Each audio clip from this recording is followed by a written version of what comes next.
My formative memories of this place are I was a kid, maybe 12, 13, just running free.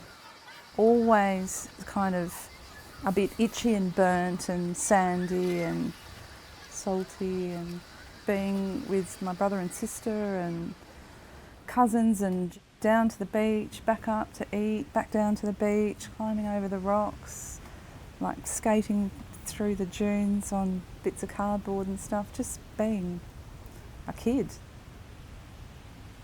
The freedom.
Well, my name's Bobby Rogers.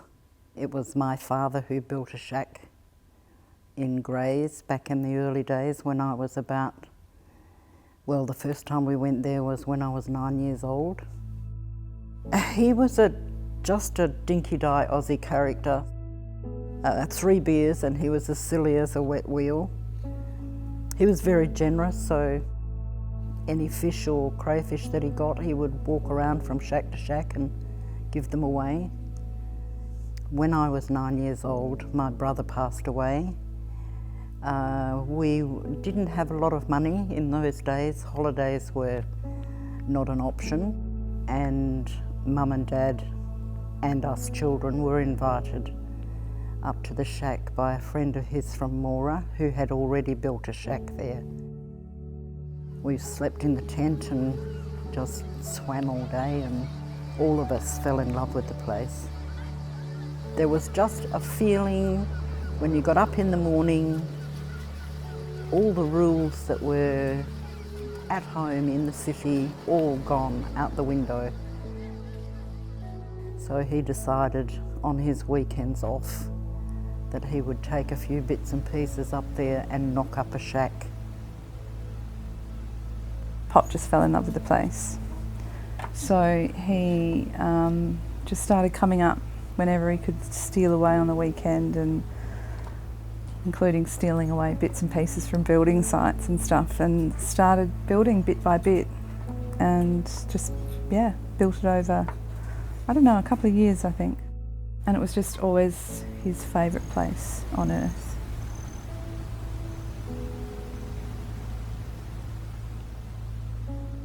So that's a photo of day one at the shack when we all arrived.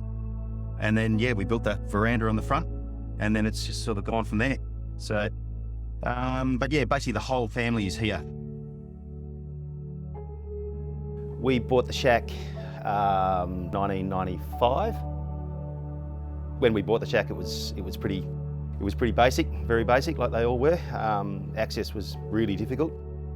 So yeah, we got up here and did as much as we could, just with the materials we had.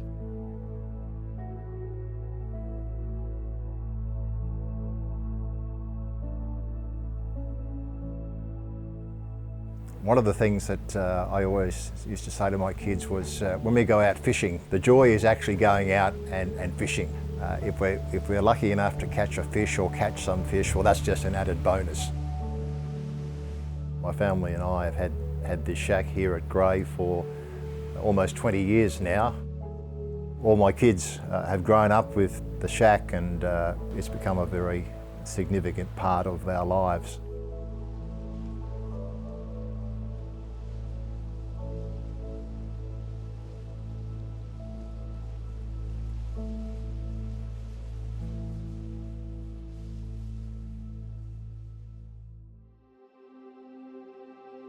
My mother, she grew up on a block out near Mullawar, and I can recall her telling stories of at summertime when it was after Christmas and the crops, or what crops there were, had been taken off. Mum talked about getting into the old truck and heading out to the coast, and they'd have their Christmas holiday until it was time to head back and start school again in early February. Some of the shacks had their origin in farming families heading west. When the crops were off and the work was done and it was time to have a holiday as the kids were home from school, heading west and putting up the canvas when they got to the beach and having a holiday. People simply made do with what they had, which was often nothing more than a water bag and a canvas tent, but that was sufficient to have a good time at the beach at Christmas time.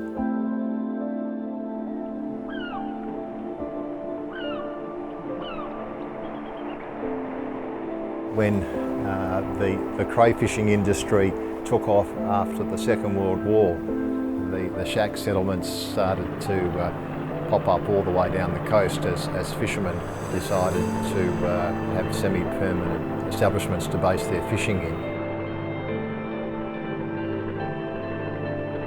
This was back in the days of displacement hulls when the crayfishing boats weren't the big fast aluminium beauties that they are today. The crayfishing boats were slow. Here at Grey, for example, I've heard stories of there being up to a dozen crayfishing boats out there in the bay. It's not a big bay, and the stories I've heard is the boats would, on still nights, they'd actually bang together because the bay was so small and there were so many boats here.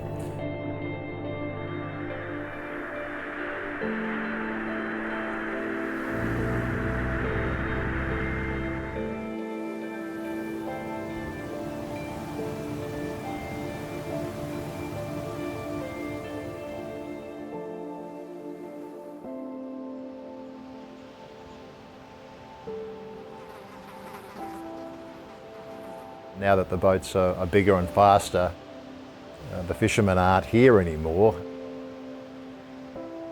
The fishermen now tend to live up Cervantes and use their boats to commute down to their fishing grounds out here from Grey.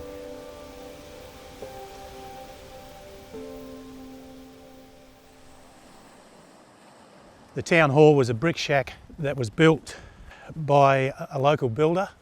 That's the shack there. And I think that was one of the first really permanent structures at Grey. And that's the inscription that's actually on the shack.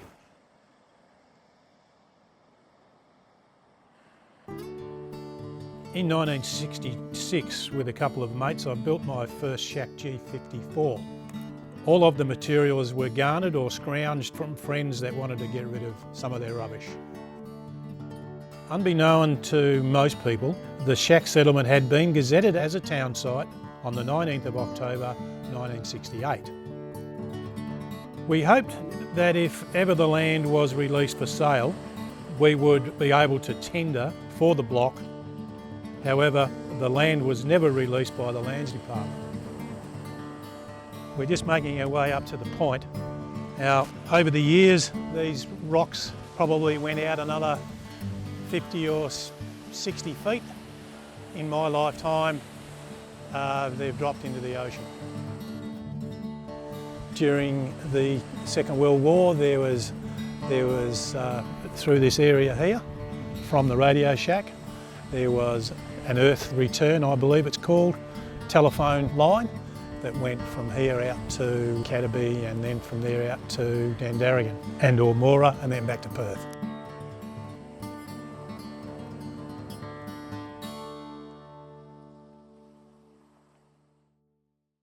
So one of the Coast Watch posts that were established along the coast was the Coast Watch post at Green Islands. Now the idea of these Coast Watch posts and the one at Green Islet was to provide information about possible enemy landings, enemy invasion. Now if you had have turned up at a Coast Watch post in World War II, what would you have seen? If you look at the Army records of Green Islets, you would see that there would have been a couple of trenches, there would have been a couple of tents hidden back from the ocean so they couldn't be observed from the sea. And there would have been a little camouflaged hideout where the guys with binoculars would have watched out over the ocean, looking out for ships and planes. And then they would have reported any information, strange occurrences, strange lights at sea, planes, whatever. And it was a very strategic location. Australia is forming her own home guard. They call it the Volunteer Defence Corps, but by either name, the men's work will be as important and as effective. Prior to the establishment of the Coast Watch posts along the coast, including the one at Green Islets, there was very little information known about that section of coastline. That country really wasn't mapped. There was really no topographical information. Now this raised the concern of a lot of the World War I veterans that formed the Volunteer Defence Corps. They began to start mapping the tracks, the water points, all that information that would be required should Australia be under a threat to invasion. That information was absolutely essential for the regular army forces which arrived in the area. And they also manned a lot of those Coast Watch posts, including the Green Islet posts, at times when the regular army didn't have the troops to actually cover those areas. And what's interesting, when you read through the diaries, there are reports there in the case of an invasion or an impending invasion, the regular army troops were ordered to rejoin their battalions, and these Coast Watch posts would be manned by the Volunteer Defence Corps. They did play an integral role. Now behind the dune system was a network of tracks which were established to service these Coast Watch posts. So if you look at what is there today, a lot of those tracks would have been established by the Army in World War II. I think it's a really fascinating bit of history that hasn't really been well covered, and I think it's information about the strategic importance of Western Australia in World War II.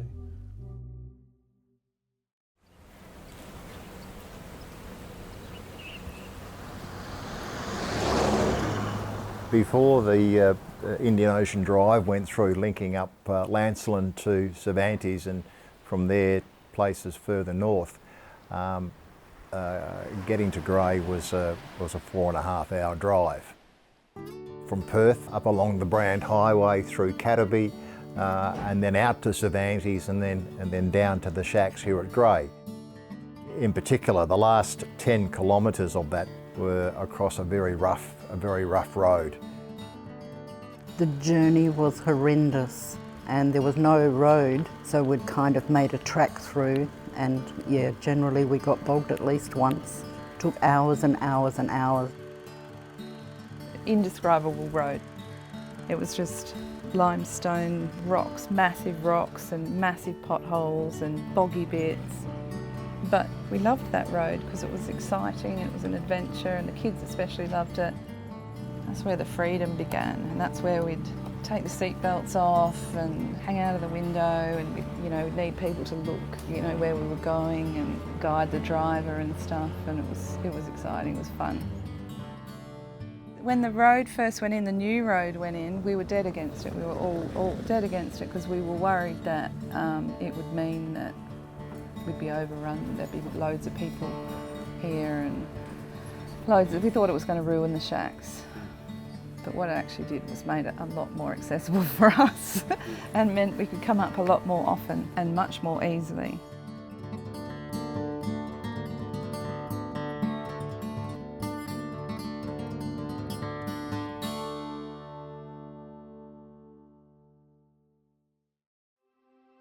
Yeah, what we're doing today is we've got a number of people from the shacks, their relatives and their friends and their kids and their dogs. We're all down here. We're doing a bit of dune restoration work. We're here in the Northern Bay, and the winter before last, this was just all ocean, but now there's been the re-establishment of a primary dune, and vegetation is now appearing on that restored primary dune. So we're putting some bollards in and defining some walkways and areas where cars shouldn't go to allow that revegetation and that regeneration of the primary dune to continue as much as we can. There's also another group. There's a sand dune just down the beach. We're putting brush over the areas where the wind is blowing out the sand dune, and what happens over a winter or two, that brush will allow the sand to stabilise, and then hopefully there'll be native plant species re-establish themselves. It's all about looking after the environment, because we like the place so much. We want to make sure that it's here for our kids and future generations. There are some outstanding people here in this shack community, people who I now call friends. Our family's grown here, you know, we've grown here. My daughter was 2 weeks old when we brought her up. Our family's grown here. And I think it's really kept the family unit together as well, because, you know, my niece and nephews come here, and now their kids are coming here. So it's really a generational thing. That's what I love about it. The shacks are some of the last fishermen's settlements in Western Australia, representing cray fishermen who made a living here, and farmers from nearby wheatbelt towns who took their families to the nearest beachside location for a summer break from the rigours of tough farming life. They also represent the only holiday opportunity that was available for many working class families of the 60s and 70s. These shacks here at Grey have been under the threat of removal now for as long as we've been here, but we've one way or another simply gone from one short-term lease arrangement with the government to another, and that's just the way that it is, and everyone understands that, and despite the fact that we've got no certainty that we'll be here in 12 months, 2 years, 5 years' time. We live for the moment, and every Christmas we have up here is an extra Christmas we've had at the shack. You go up to the communities, and buildings and dunes are all managed in ways that, you know, they seem to fit hand and glove, the built and the natural. I think it's an important experience that people have had in WA, and it's an experience that's getting rarer and rarer. But it's a really valuable thing, and it's got cultural heritage value, and there are times when maybe those things should be protected and conserved so that future generations can have those experiences.